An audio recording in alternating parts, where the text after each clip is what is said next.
What's going on, guys? I hope that you are all doing well and welcome back to another video. Today I want to take a look at one of my favorite canon stories that I feel is not that well known, and it takes place during the events of A New Hope. In this story, we get to see the events of episode 4 from Yoda's perspective, which I think is very interesting, so let's jump right in. During the fall of the Jedi Order and the rise of the Empire, Yoda and Obi-Wan did all they could to save what remained of the Jedi and safeguard the future of the galaxy. When it became clear that the Sith had won, the two Jedi Masters decided to bide their time in exile, waiting for the day that the Skywalker twins could help turn the tide and save the galaxy from the dark side. While in exile on Dagobah, Yoda had many years to ponder his role in the destruction of the Order he had been chosen to lead, and he remained racked with guilt and shame for his failures. Using his immense power in the Force, Yoda frequently sensed and observed the events of the broader galaxy, even watching over Luke and Leia as they grew up. 3 years before he would take Luke as his final Padawan, Yoda was indeed aware of Obi-Wan and the young Skywalker undertaking a desperate rescue mission to save Leia and get the Death Star plans into the hands of the rebellion.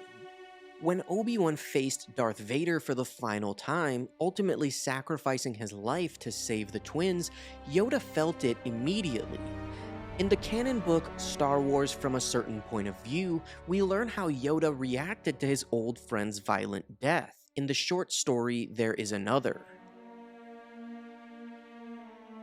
As Obi-Wan was sneaking his way through the Death Star's hallways, Yoda was preparing to make his seasonal migration across Dagobah, avoiding the heat of the dry season and taking shelter in the lowlands.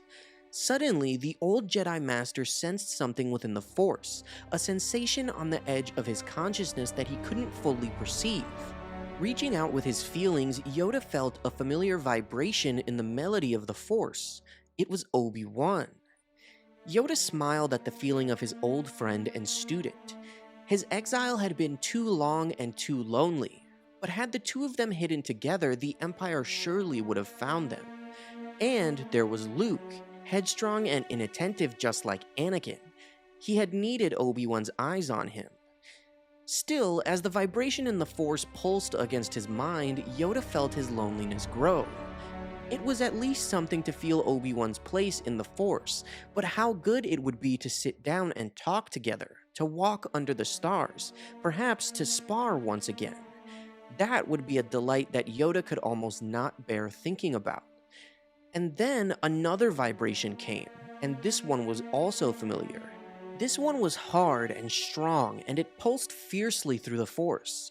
In its rhythm, it carried arrogance and darkness, and for the first time, Yoda noticed that it also carried a terrible loneliness. He was shocked to realize that it was Anakin that he felt. Rather, what had become of Anakin after all those years, trapped within the prison of Darth Vader. Anakin was in pain, and the remedy he used to soothe himself was pain, the pain of both others and himself. Yoda brought his hand to the center of his chest as he was overcome with Anakin's presence in the Force. Then the two vibrations met, and their pulses fought across the Force itself. After a few moments, Yoda felt Obi-Wan suddenly grow exponentially stronger, and then move in a quick burst into the netherworld of the Force. And then Yoda felt Anakin fall even more deeply into his painful loneliness. A loneliness so terrible that Yoda almost felt pity for him. He almost wished he could speak to Vader to tell him that he didn't need to be lonely at all. He thought of the Jedi that Anakin had once been. Yoda lowered himself to the ground as he realized that Obi-Wan was dead, or at least gone from the physical world. He wondered how the loss of Obi-Wan would affect the Skywalker twins.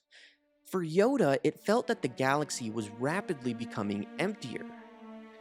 As Yoda settled into his hut in the lowland area, he was too aware of how he could no longer feel Obi-Wan's vibration in the Force.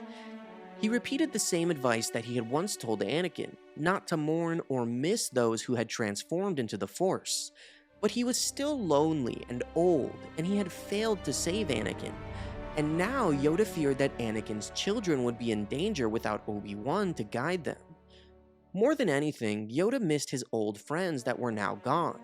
So he reached out across the netherworld of the Force for Qui-Gon Jinn, but he could not sense him.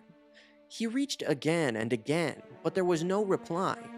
Instead, another voice replied that Qui-Gon was busy. Yoda was shocked to suddenly feel the overwhelming presence of Obi-Wan, his consciousness maintained within the Force, and Yoda smiled.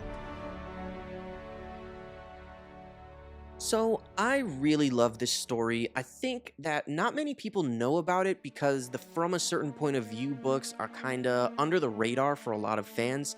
If you don't know what they are, there's one book for all three of the original three movies, and they're anthologies of short stories that fill in the gaps for the movies.